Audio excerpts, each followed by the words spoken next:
Welcome to anybody who has just come in. Like I said, if we're going to start in just a little bit. We're waiting to let everybody in, so we'll probably start in the next 2 minutes or so. You're more than welcome to add yourself to the chat box just so we know who's here today. Welcome, and thank you so much for taking the time to be here with us today.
So I'm going to go ahead and get started. I would like to start off by thanking everyone for being here and taking the time to hear out this presentation. We're really excited. We have Dennis from For the One, the Executive Director, here today. We also have Devin Giles, Paige Maxwell, and Amanda Brackens that are our TAMUC alum from the social work department. We have collaborated together to present on human trafficking. We know it's something that affects people of a wider range than we know, and we think it's a great collaboration. So thank you to Dennis and to all of our social work alum.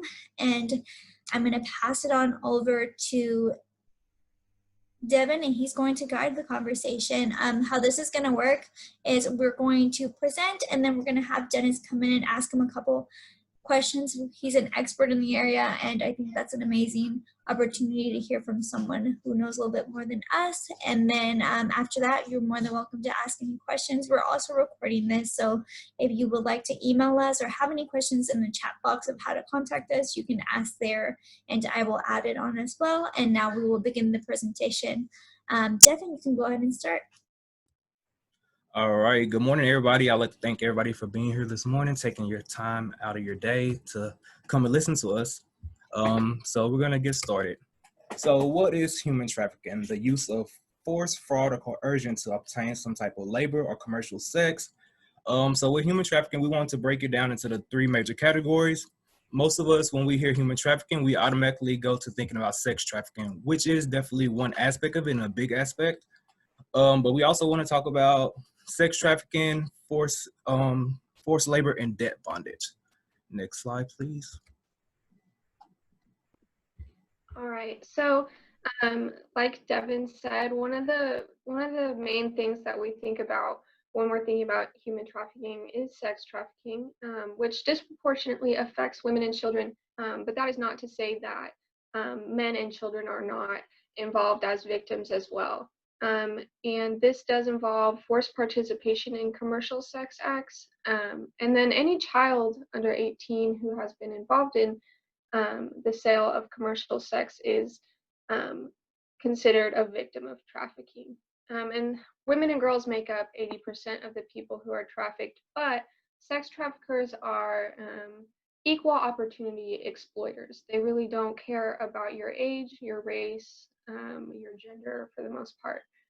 There is someone out there who is willing to purchase pretty much anybody, unfortunately. And in fact, there's a US attorney, his name is Tom Moss, and he has said that at any given time, there are about 50,000 predators online looking to purchase a child in the United States. And one of the main things that traffickers use to lure victims, especially young women, is promises of gifts, money, love, and stability. These people are preying on our most vulnerable people in our nation. That's our foster children, our runaways, people who are experiencing homelessness, and addicts. And these are people that, for the most part, the police are really not going to spend too much time looking for if they even are reported missing. And with teens, traffickers might be attractive young men who pretend to have romantic interest in the young woman, and they begin by treating her well, promising her gifts and love, and then they manipulate her, and soon she would be involved in trafficking. And this is going on all around us, whether we see it or not. It's taking place not too far from where we are right now. You can go to the next slide. All right. So forced labor and debt bondage. Victims are made to provide work or services through the use of force, fraud, or coercions. Victims are usually deceived. They're usually promised a job that will help them or their family escape poverty. Debt bondage is when traffickers they charge a recruitment fee that the victims are made to pay back, but this recruitment fee is something made up and usually impossible for the victim to actually pay back. So victims work these long hour days thinking that they're working off this debt that they owe to this person so they can get their freedom, when really the trafficker is just adding on more and more every day, and it's almost impossible to pay back. Victims usually do not seek assistance due to different things. One, they could probably be unable to escape the environment. They might be too vulnerable to seek assistance. They might fear law enforcement. There might be a language barrier. So if you can't speak the common language in the area, how can you ask someone for help? Or simply, they might not recognize themselves as a victim at the moment. Like I said, a lot of the people forced into labor, they think they're paying back a debt. So they think they owe this person. So they think they have to pay them back before they can be allowed to be free. If this person has came to the US with legal documents, like on a visa, the traffickers confiscate those visas. And so if you decide to run away, you are now undocumented in the country and face deportation. But it does also affect US citizens. So traffickers do go after target young teens and young adults. Basically, the way they advertise that is to them is easy money, flexible hours, the ability to travel. Like, what young adult doesn't want to make easy money and travel while doing it? So that is one way that they do target young adults here in the US. So like we've mentioned before, our perception of human trafficking typically does involve women who are forced into prostitution. But there's a whole list here that you can see of other ways that people experience human trafficking. The one that I'm going to talk about the most here is going to be domestic servitude, and I'm going to give a little bit of a case example that took place here in Texas. And this is the case of Sandra Bearden and Maria. Sandra Bearden is currently serving a life sentence in Texas, and she has been since May 2001. She was just a 27-year-old married mother with a 4-year-old son living in Laredo, Texas. She looked like any other middle-class mom. If you saw her at the grocery store, you wouldn't have thought twice. You may have opened the door for her. But one day, Sandra decided that she wanted a maid, just someone to help her clean the house and help with her small child, but she did not want to pay a lot. So she drove down to the village of Veracruz, Mexico, where she met 12-year-old Maria and her parents. Sandra, like many traffickers, took advantage of Maria's family's naivety, and she told them that Maria would just be doing simple chores in exchange for an education, a safe place to live, and fair wages, some of which she could send home to help her parents. And when you're living in poverty and you don't have access to fair wages or education, that sounds like a great deal. So that day, with her parents' permission, Maria said goodbye to her family and traveled back across the border back to Laredo with Sandra. But unfortunately, what Maria would endure over the next 7 months can really only be described as torture. She was forced through violence to cook and clean from dawn to dusk every day. Her captor would beat her with broomsticks, broken bottles, and more.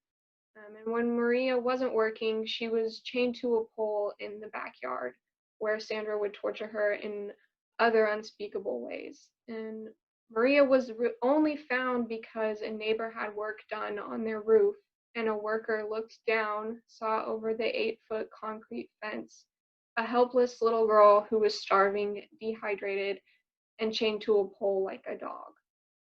When she was rescued, she told the police that she had not eaten in 4 days. She was severely sunburned from the heat and the sun in Laredo. She had multiple cuts and bruises, and she's actually considered lucky. Not only did she escape with her life after only 7 months, but most victims spend 4 or 5 years in captivity. So while Sandra is serving a life sentence in Texas, Maria was just given a bus ticket back to Veracruz, where she lives with her family today. And then another example is back in 2018, there was a elder care facility in San Francisco, California, that was found to be employed almost fully by victims of human trafficking who were being forced to work there almost 24 hours a day. They didn't leave, and the traffickers had taken all of their documents under the guise that they were going to help them get citizenship. And these people were people who had come into the United States of their own choice, but they were all undocumented. And so they really, like Devin had mentioned, they feared law enforcement, and they really didn't have any other choice. So they stayed, and fortunately, they have all been freed and given aftercare. So you can go to the next slide. All right, so we all took this survey called the Slavery Footprint. So basically it talks about, based on your lifestyle and the things that you buy and consume, how many slaves have you had working for you? So my score on this survey was 26. So my score mostly consisted of electronics and food. I don't think that I ever thought twice about where the food that I consume comes from or who may have suffered so that I can enjoy it. I don't think a lot of times we think about where the fresh produce that we get from like restaurants, how do they get those produce? So like the major restaurants, they are a business. So of course they want to get these things for as cheap as possible. So what do? They pay the farm little to nothing. And then in order for that farm to make profit, what do? They have to usually, they don't pay their workers, or they have people enslaved there. So I think a lot of times we don't think about where the actual things that we need to keep our lifestyle going, where it comes from before it gets to us.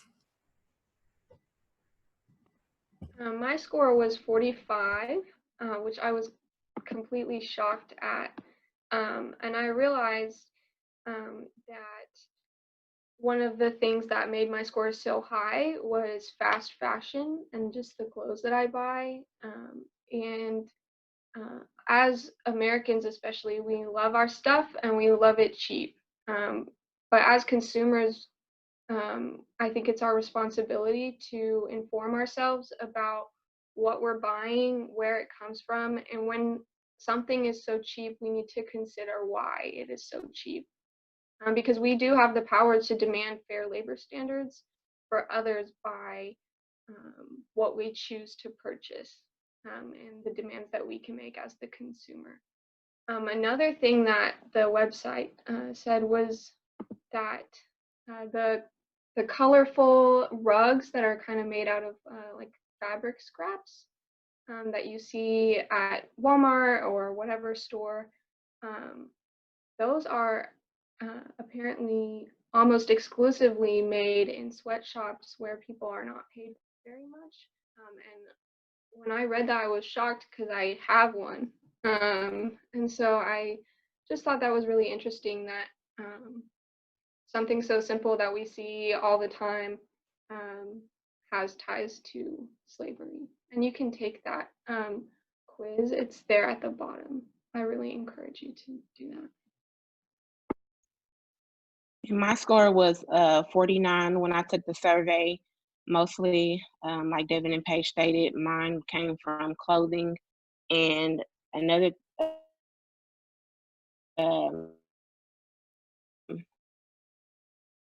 factor that I think boosted my score was I'm trying to work as they are. And so in my home, I have more TVs, more games, cell phones, and things of that nature that played a part in boosting my score to 49. All right, next slide, please. All right, so identifying victims of human trafficking. Victims of human trafficking, they're often invisible because we don't recognize the indicators of human trafficking. And so identifying signs of trafficking and reporting some tips may save a life. Everyone has the potential to discover a human trafficking situation, and I listed some things there. There is the potential victim accompanied by any person who seems controlling. Does the person accompanying the victim insist on giving information to the healthcare provider there? While victims can sometimes be isolated areas, as Paige was stating, the story she gave earlier, some of them are right in front of us, like at construction sites or restaurants or nail salons, among many other places. So I work for the Department of Family and Protective Services, and I have worked with one young adult there who gave the story stating like her coming into Child Protective Services saved her life. She had been in trouble with law enforcement for prostitution. However, when she became a child on my workload, I worked with her and got to know her. And she finally she broke down and stated that, like I said before, coming into child care saved her because she had an older guy who was exploiting her and asking her to do several things and promising her family back in Mexico that he was bringing her over here to start a better life, and the family back in Mexico would also have a better chance, there as well. But like I stated, when she came here, she was being exploited. And Child Protective Services, we work with law enforcement on this case with this particular child, and she was able to come in and tell her story and be saved from that situation. Next slide, please. Victims of trafficking and their needs. So if you see there, here's a list of things that victims may need. And I would like to think that victims will need, they need the immediate assistance first, like housing, food, shelter.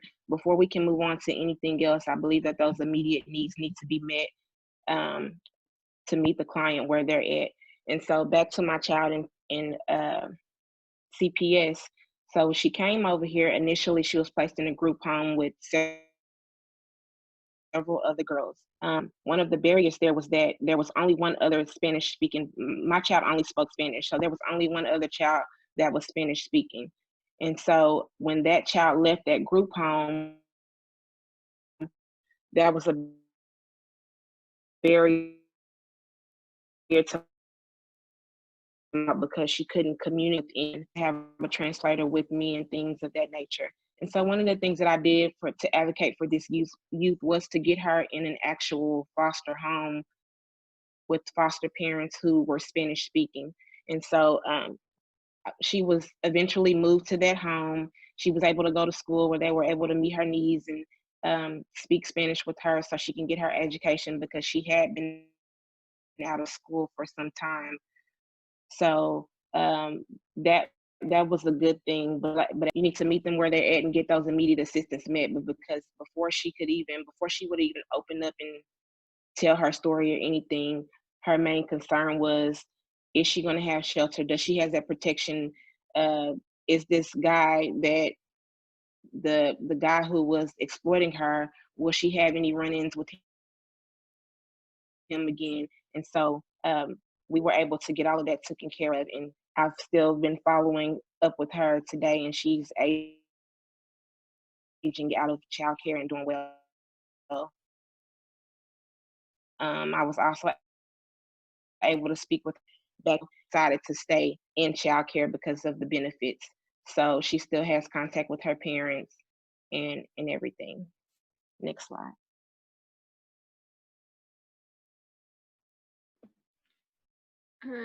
I just wanted to talk a little bit about trafficking in Texas. Like I said in my previous example, Maria was in Laredo, Texas. And as you can see on the side there, the little infographic, there's 79,000 victims of minor sex trafficking in the state, but there are 234,000 victims of labor trafficking in in Texas right now. And so in 2016, the Texas Attorney General took the initiative to form the Human Trafficking and Transnational Organized Crime section, and they're tasked with combating human trafficking across the state. And they work with the Human Trafficking Prevention Coordinating Council, who have created a step-by-step plan to stop and prevent human trafficking in Texas. And then I've listed down there the phase 1 of the 2020 strategic plan. Those are their main parts of their plan, and some of those key points involve utilizing school-based prevention, meaning they're working on educating our students before they are able to be groomed by traffickers, so that they're able to know what to look out for. They're also working on safeguarding victims' rights and their access to crucial resources, that aftercare, their counseling, and their basic needs. And then they're also working to assign specially trained staff to take care of human trafficking cases. And that's in the prosecution, so that they can hold traffickers accountable. And then another is to train stakeholders to identify victims earlier and more often. And stakeholders are going to be anybody who works with women and children, people in the DCFS, people who are working in education, homeless shelters, and other areas where they're going to see vulnerable people who are at risk of being trafficked. Go to the next slide.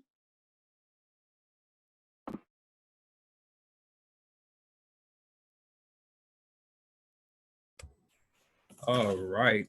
So that brings us to the end of our PowerPoint presentation. So now I want to bring on Dennis from For the One. He's an executive director.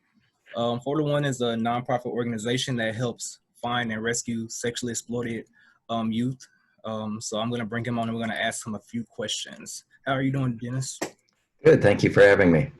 Thank you for joining us. All right, Dennis. So I want to start with, could you tell us a little bit about For the One and the history of For the One? Yes, For the One started in 2016, technically end of 2015. We work with law enforcement, families, guardians, DFDS, anyone who honestly will ask us in order to help locate missing kids. We focus primarily on those that are the most vulnerable to trafficking, which honestly is a lot of the kids coming out of foster care or those kinds of things. So it's great that we have a working relationship with DFDS. And we have 18 private investigators. We have about 35 volunteers total. And we cover North Texas. We have a team that's down in Temple. We have a team in Fort Worth, another one in Dallas, another one in Denton. And we cover those regions to look for these kids. Once we find them, we actually set up surveillance. We confirm, yes, we have seen this child at this location. And then we call law enforcement in to pick them up. So we never have direct contact with the kids. We're not going in and grabbing these kids and, you know, getting them in a van. And it's not a movie. Let's say that. So we work with law enforcement very closely, because if law enforcement doesn't come get them, then obviously all of our work is for naught. But we also understand that detectives have a very large caseload of, they may have, you know, 5 missing kids, but they may also have, you know, 30 cases on their desk that involve violent acts of, shootings or, other things. And so they have to cover everything. So we're more eyes and ears. We're just more people to do the research and try and find the kids in order to lighten the load and speed the process of getting these kids off the street, because we understand the longer they're on the street, the more vulnerable they are to trafficking. Good. All right, so Dennis, what are the demographics of the clients that for the one service? It's really varied. All races, absolutely. We do have more cases of females than we do males, but there's actually this year we've had quite a few males that we've been looking for. Demographics, as far as economically, that varies a lot. It really doesn't make any difference if somebody is wealthy, they are still vulnerable to trafficking. I will say, though, that many of the things that make a child more vulnerable are more prevalent in lower income families, and so, or in families that are broken, or with kids that have had prior abuse. And so we do tend to lean more lower income than we do upper middle class or above. But as far as races and those, it's everybody. Okay. All right. So when talking about services, what services are available to victims/survivors? I know that you guys deal with like the finding and rescuing part, but what services are offered to these victims after you guys find them? That it really depends on if they outcry. If they say that they've been trafficked, or if the evidence is there that they've been trafficked, even if they won't say it, because honestly, trafficking victims generally will not say that they've been trafficked.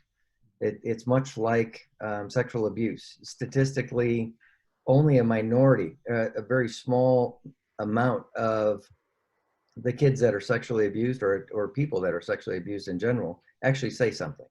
Well, it's very similar with trafficking. On top of that, with trafficking, because many of the cases involved what they perceived as a relationship that then moved into trafficking, there's a trauma bond there. And so they oftentimes, for a long time, it could be a year or two down the road after they've been recovered, before they finally realize that wasn't my boyfriend, that was a predator. And it takes a lot of therapy. It takes a lot of working through and processing before they even realize that most times. So that being said, if it can be identified that they're a victim, there are a lot of services available through the state and through federal agencies. They can receive therapy. They can be put in residential placement. There's a lot of things that are available for them. The difficulty is the kids that are recovered, they have been abused, there's no, or trafficked, either one, and there's no obvious solid evidence that can be prosecuted. And so if there's not somebody being arrested for it, there's no prosecution, then it's more difficult to get them victim services, which means now it's up to the family in order to try and get this youth therapy. And therapy is very costly, especially trauma-informed therapy. And so honestly, there's a large gap there in getting kids that have been in these situations the resources, the therapies, everything that they need in order to recover, if there's not absolute identification that they're a victim.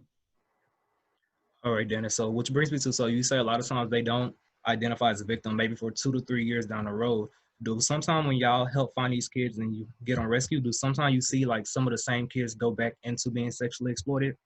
Oh, absolutely. Yeah, that happens a lot. And again, it goes back to trauma bonds. Mm-hmm. And it goes back to what made them vulnerable in the first place. One thing that's really important to understand is this is not trafficking, especially sex trafficking, is not the movie Taken. Only Homeland Security says only about 1% of trafficking victims are abducted. Most are drawn into it through an apparent relationship. There's also a large percentage that are trafficked by a family member.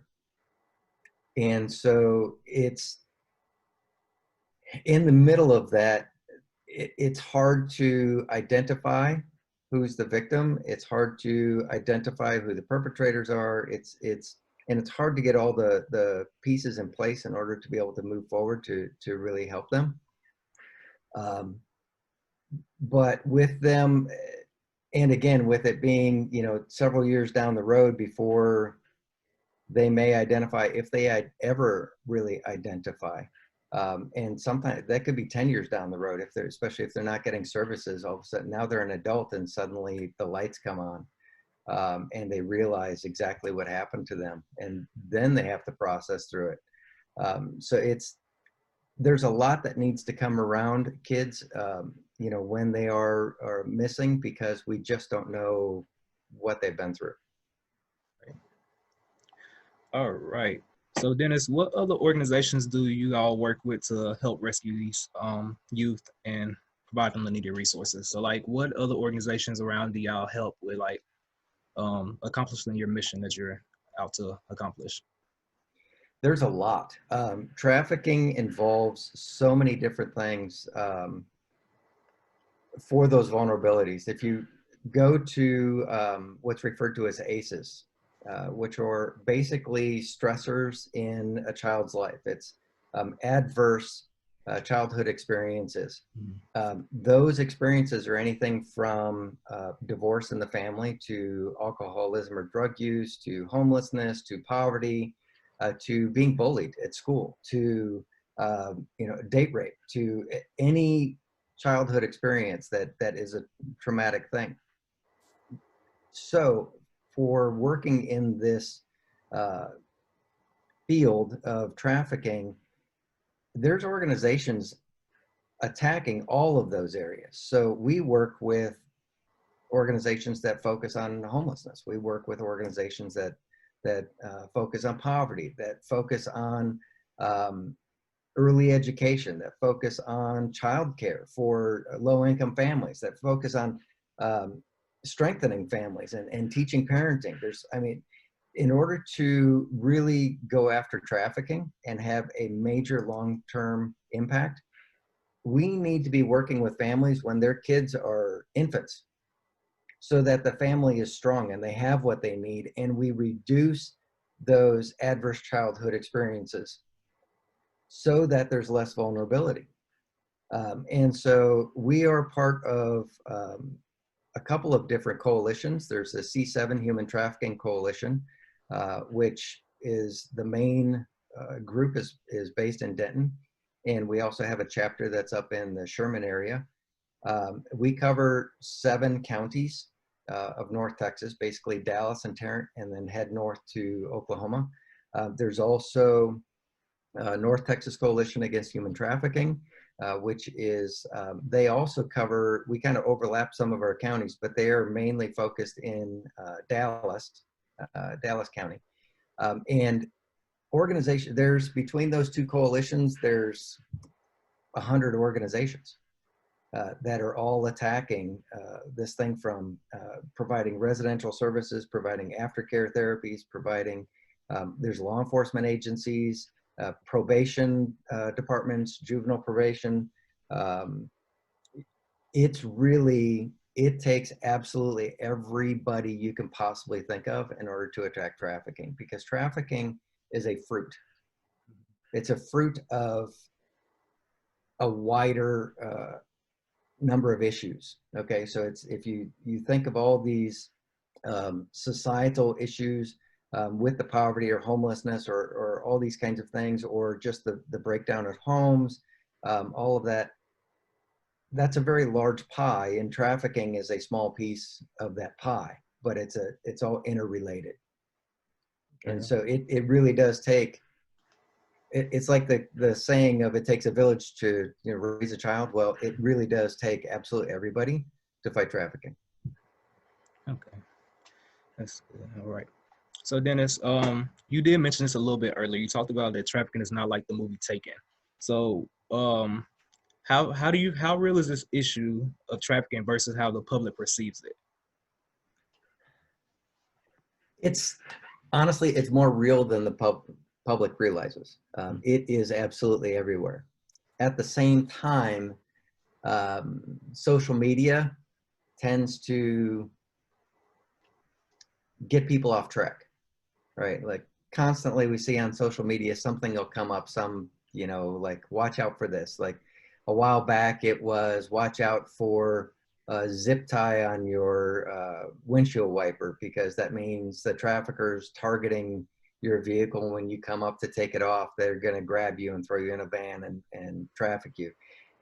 More recently, there's been all the issues on across social media about furniture being sold through Wayfair, and you know, it's this secret code and all these things. I'll be honest with you, all of it is a bunch of junk. It's on one side, I don't mind it because it gets people talking about trafficking. On the other side, it completely distorts what trafficking is and how it works, and causes the general public to then not recognize it because they're looking for the wrong thing. And so again, going back to Homeland Security saying only 1% are abductions, it's not a zip tie thing, okay? And going to just thinking logically, a trafficker wants to be able to control and manipulate somebody for as long as possible, to make as much money off of them as possible, keep them enslaved as long as possible, without attracting law enforcement. If you kidnap somebody in the middle of the day, you're going to have all kinds of law enforcement coming after you. That is going to get news coverage. That's going to get all kinds of things. So that's just not the way it happens. And that's important for us to recognize. But we also, and that's one of the difficulties of recognizing it, because it's all around us and we often don't see it. But if we just make a choice to, okay, I'm going to go with the assumption that it's happening around me, no matter where I live. So I'm going to just kind of keep my eyes open and watch for situations. We will start to, even if we don't know 100% of what we're looking at, we will start to sense issues when we see them. When we're at the gas station, or when we're at, you know, some other place in town, and something, we see some people and it just doesn't feel right. Mm-hmm. It's at that point, it's better to go ahead and call 911 and ask somebody to come and just check out that situation and see if anybody needs help, than it is to say, well, it's probably nothing, I just need to ignore it. Law enforcement is not going to get angry at you if you call them and say, hey, I think somebody might need some help here. And they come and it turns out they don't need help. They're not going to arrest you for making a false report. They're not going to get upset with you. They want those phone calls, because bottom line is, law enforcement as a whole wants to help people. And so they will show up, they will ask questions, they will check into it. They've been highly trained on recognizing trafficking and what to ask. So a big part of it, honestly, for us is to get over the fear of making that call and trust that gut instinct. We have that gut, we all have that gut instinct. We see a situation and it's like, ooh, that just, you know, I'm not going there. We have that for our own, for ourselves, for staying safe. If we just start looking, we'll start to pick up on things around town, and we may end up saving somebody's life. It's worth making that phone call. All right, Dennis, how does social media make sex trafficking more accessible? Almost every one of the kids, we've now found over 175 kids since 2016. all here in North Texas. Over half of those, about half of those have been sex trafficked. Almost every single one of them was the relationship that they got into that ended up being a trafficker, came through social media. It's without social media, you're only vulnerable to the people that you have direct contact with as you're walking around town and going about your business, going shopping, all those kinds of things. With social media, you are now vulnerable to everybody in the world that's on social media. And so it's now with social media, you may be approached by a predator that is down the street, but you also could be approached by a predator that's halfway across the country. It exponentially increases the vulnerabilities because there's just so many predators out there looking. And all it takes is a comment. Like for teens, preteens, it could be a comment of,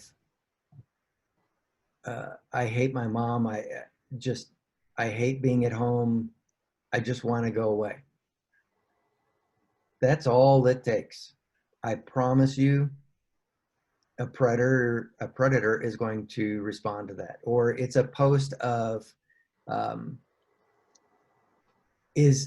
does this look good? Am I cute? Give me, give me your feedback. Feeling sad today, and they post a selfie, give me feedback, or, say something. And they see that vulnerability, that need for a relationship, that need for self-worth, that need that's in that person's heart. And they are experts at filling that need. And so they will, whenever there's a stranger that, makes a comment about somebody being cute, or they look so good, or they're so pretty, or, anything like that, and they're a total stranger, that should always be a red flag. That should not be like, oh, there's, all these people out there that think I'm great.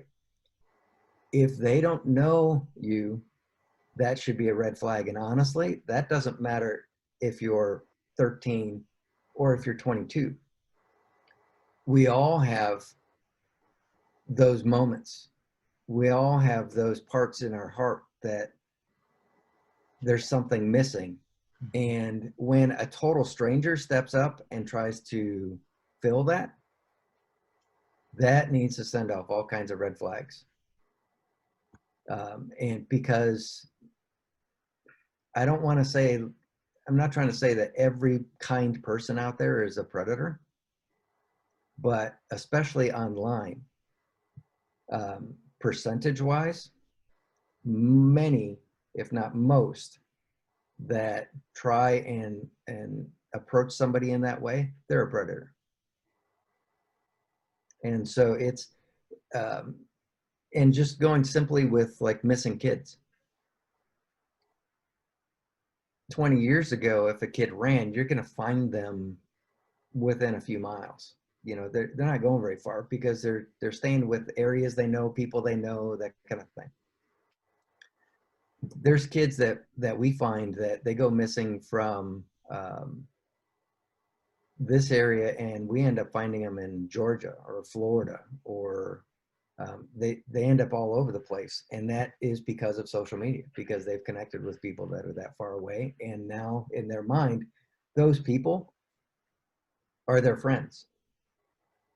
And they don't know them. There's no way that they can know, is that profile that appears to be another 16-year-old, and we just chat about whatever it is that our interest is not actually a 27, 37, 57-year-old predator. There's no way to know. But kids tend to believe, hey, I've been connected with them online now for like 6 months. I know exactly who they are. No, you know who their profile is. I mean, our team uses social media profiles, fake profiles that we create for our investigations. Well, our profiles have been up and active for years. Nobody has any idea who's on the other end of it. And if I could, obviously I can't show you examples because it would burn our profiles. But if you saw who's on the back end and then who's on on social media, you'd be like, wow, like they're complete opposites. It's funny from our end, from how different you can be on social media. It's also extremely scary because you can be somebody completely different on social media. Same goes for gaming. We've had more and more kids go missing and be exploited because of relationships they had with somebody through gaming.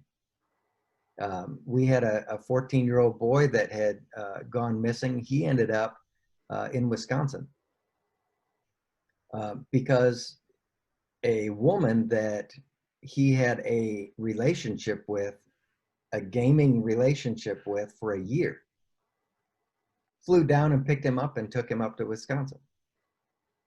She thought, I love him, I want to marry him, and completely exploiting him. It's anytime somebody's online, they're vulnerable to the world. And so the younger somebody is, obviously the more vulnerable that can make them. But it's very important, even for young people your age, college students, excuse me, college students or even older, anybody. Again, we get lonely and we can get vulnerable.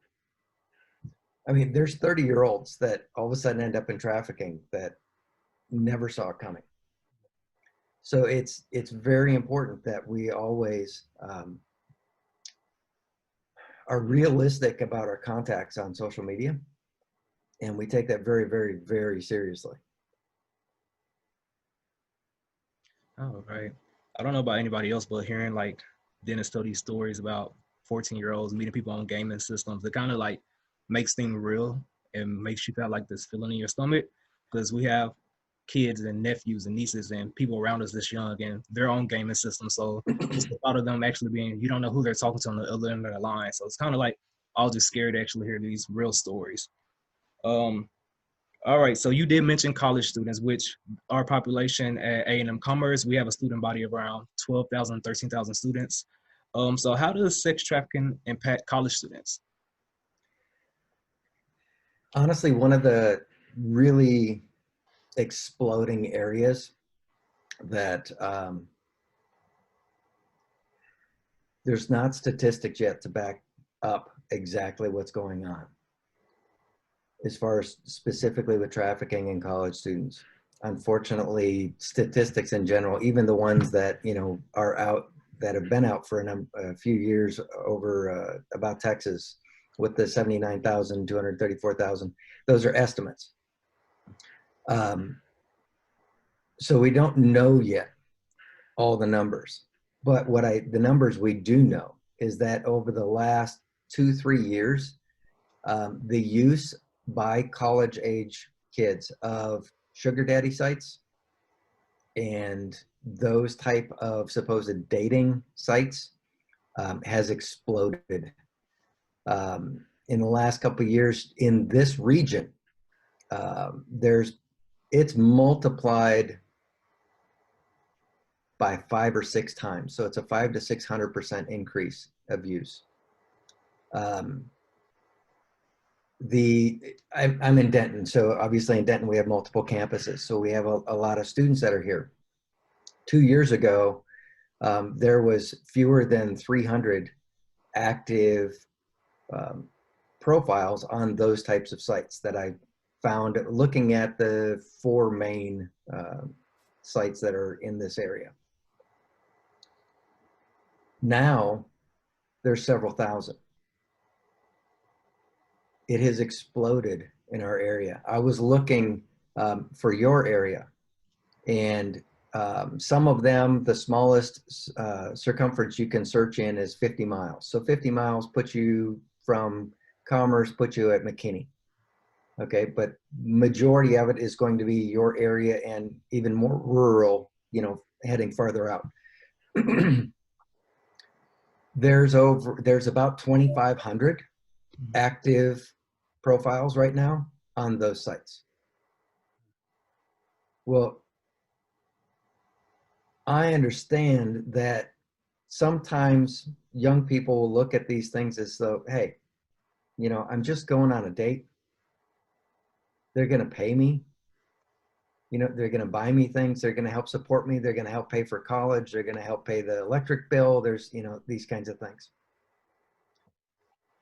I promise you, there's not a person on the planet that's going to hand you $300 to go on a date that doesn't expect something at the end. And that alone, bottom line, that's an act of prostitution. Now, is that trafficking? No. Okay, because now if you were a minor, that's trafficking. As an adult, 18 or over, that's not trafficking. But offering yourself into that area, into that way of paying the bills, opens you up to the predators. All it takes is for that predator to now say, okay, now you're going to go do the same thing with this person over here and that person over there. And when you say no, they say, well, then I'm going to out you on social media. The whole world is going to know what you've been doing. The whole world's going to know that you're selling yourself. The whole world's going to see pictures and video. Your parents are going to see it. Your friends are going to see it. Your school is going to see it. You think that you want a career after college? You think the HR department's going to be okay with finding those things online about you? You want to get a position that is a good paying job. Maybe, you're working, you want to work with kids, or maybe you want to be a lawyer, or maybe you want to be a doctor, whatever it is that you want to do. You think that it's going to be okay going into that career with these things online. I will ruin you. So do what I want. That's manipulation. That's coercion. That's trafficking. And that's how it happens. And we have thousands of young people just running into that realm and honestly just playing the odds. And the problem is the odds are against them and they don't realize it. And so that is the single area of college age kids that has me the most concerned, is because if a minor has sex and there's exchange of absolutely anything, it could be a hamburger from McDonald's, that's considered a commercial sex act. There was a return of something of value for sex. That's a commercial sex act. That's by definition trafficking when it involves a minor. With an adult, the adult has to say, hey, I need help. I'm being trafficked. I'm being forced into this. How many adults want to say that? How many adults want to say, I went in this myself. I posted that profile. I went down this road. It was my choice, but now I need help. How many want to call their parents and say, this is the situation that I'm in? And yet if they don't ask for that help, help's not coming. Because they're not missing. There's nobody looking for them. So which means it's up to their friends. It's up to their professors. It's up to their advisors. It's up to the people who know them to recognize something's up. Something has changed. Something about them is just not quite right. Their personality has changed. Their interactions with me has changed. Something's going on, and we need to have the courage and care about them enough to ask questions and not be judgmental, and give them an opportunity to reach out to somebody, anybody, to get some help out of that situation. So for trafficking impacting college students, I mean, there's a lot of other areas that honestly, I would like to see college students impacting trafficking. And I think there's a lot of skill set and tools that young people have that honestly people my age just don't. But for traffickers coming after college students, I think that's the single biggest vulnerability, is the fact that students, oftentimes they're poor. They need money. You know, they need to be able to pay the bills. They need to be able to keep the lights on. They need to be able to pay for books. They need to be able to have some food other than ramen. You know, there are a lot of vulnerabilities. There are a lot of emotional vulnerabilities with being in school, away from home, away from everything that you've known, you know, wanting to you know, fit in, or there's just a lot of things that are vulnerabilities for college students that traffickers, predators can just jump all over. And so it's really important, whether somebody is going into those sites, or whether just looking, you know, online for somebody to connect with. Being careful, being aware, predators are out there. Don't be terrified and don't go out and do things, but be wise. And listen to that inner gut sense of something, this sounds too good to be true, or, you know, something's not quite right here. And then go with that and keep yourself safe.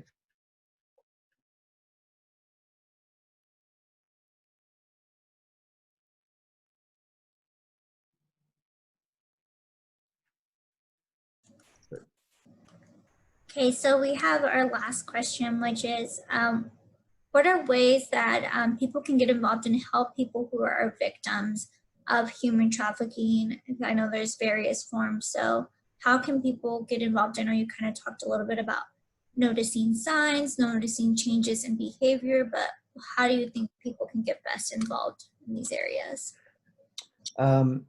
Beyond those things of watching for the people that you know and understanding that trafficking does happen everywhere, and so don't assume that the people you know are immune. You know, really do watch for those things like we talked about. Beyond that, getting involved. And I understand, you know, work, school, everything, there's not a ton of time. But no matter what career you're wanting to go into, whatever you're studying for, there's probably areas that you can use the skills that you're learning in order to either directly help those that have already been victimized and they're survivors, or help with prevention, or help reduce the stressors that create vulnerabilities, those the ACEs that we talked about. So it's looking to see, what is it that fits me? You know, what area concerns me? Is it poverty? Is it homelessness? Is it early childhood education? Is it, you know, what area is it that I'm most interested in? And realize that when you get involved with your community and you strengthen your community, no matter if you're with an organization that's directly fighting trafficking or not, you're fighting trafficking. If you're doing anything that's reducing somebody's vulnerability, you're fighting trafficking. So I would say, don't box yourself in. Don't feel like, you know, I've got to do something, you know, dramatic. Just get involved. And I mean, that can be from, you know, I really like data. Okay, well, if you're kind of nerdy like me and you like data, well, then get involved, because we need people to track and gather data in order to identify traffickers, victims, all kinds of things. If you like graphic design, there's all kinds of things that can be done. If you there's always something that can be done with the skill set and the likes that you have. So Google those types of issues and find out what are the organizations that are in your area that are meeting those things. Google trafficking coalitions, Google homeless coalitions, and you'll find that on their web pages a bunch of contact information for different organizations in your area doing things. You know, if you're involved in your church, get involved with the youth, be a youth leader, you know, because if somebody has a strong, good relationship, they will be less vulnerable to that fake predator relationship. We are all geared for the relationship, and that's one of the things that we found even with survivors. Organizations in our area, Traffic 911 and Unbound, provide aftercare services. That they provide an advocate, an individual to connect with every survivor that's a minor. And what keeps that young person from running back into the situation, what keeps them solid, what keeps them in therapy, what keeps them moving forward so that they can have the healing and restoration and be back to who they were before they were completely shattered by this trauma, is a relationship with an individual. And so relationships is the most important thing. Get involved with areas that you're able to do those kinds of things. Thank you, Dennis.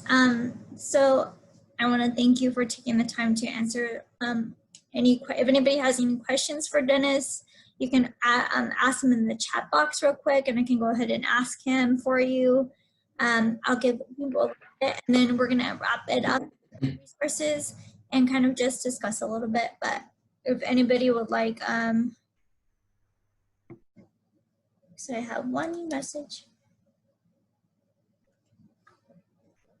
So if anybody has questions, feel free to ask them, and I'll also go to provide my information in the chat box. So if you do have additional questions, want the PowerPoint or the presentation emailed to you, we're more than happy to do that. So I want to make sure everyone has any of the information they need. Thank you, Kathy Lee, for saying super informative, answered some of the questions that I had. So if nobody has any questions, I'm going to go ahead and thank you, Dennis. He is For the One. We have provided his information in the chat box. And of course, like I said, if anybody has additional questions, please email me. I'm going to provide it on there as well. I think it's important to share resources. One is For the One, which is off campus, but we do have on campus resources. We don't know if there's ever going to be a scenario of which we will be in, or we're going to have anyone around us be impacted by this, but I want you to know that we have, I know this is a sensitive subject, so for one, we have the Tmuc Counseling Center on campus who is available from 8 to 5, and they do have a 24-hour hotline as well that will help you. You have me, which is a victim advocate who works with survivors of domestic violence, sexual assault, and related crimes. We also have Michael Hill, who's on campus, who you can go to report to. And he's there to support you as well. A lot of people think 9 in a way where it's a little bit scarier, but we want to make sure we're reporting these things to, I always say, if you think you're going to reach out to me, reach out to Michael Hill as well. He is there to support our students just as much as anyone else is, and we want to make sure we use him and utilize him because he has ways to support our students in a way, in a capacity I don't, and same vice versa. We're there to lean on each other. So make sure we have the resources out there to use. And if you don't know how to report, contact either of us and we'll figure it out from there. We have UPD, who's amazing on campus, who will answer any questions you have. So we want to make sure we are addressing these issues because we just never know whether or not it's going to affect our community, because a lot of the time we don't want to hear it, but I just think it's a great job that Amanda, Devin, and Dennis, and everyone in this presentation has done. So thank you for your time, and We're going to go ahead and wrap it up. Anything else, Dennis, on your behalf? Yeah, I wanted to mention the National Human Trafficking Hotline. For anybody who, yes, you see something or you're yourself needing help and you just like, I don't want to be talking to anybody that I have direct contact with, on a daily basis. You can call 888-373-7888. And again, 888-373-7888, or text the word help to 233-733. That's 233-733. That's a National Human Trafficking Hotline. And they will absolutely help you. That's a great way to reach out. It could be 3 o'clock in the morning. You need somebody, reach out to them. They are 24/7 and they will get you the help you need. Thank you so much, everyone. Y'all have a great rest of your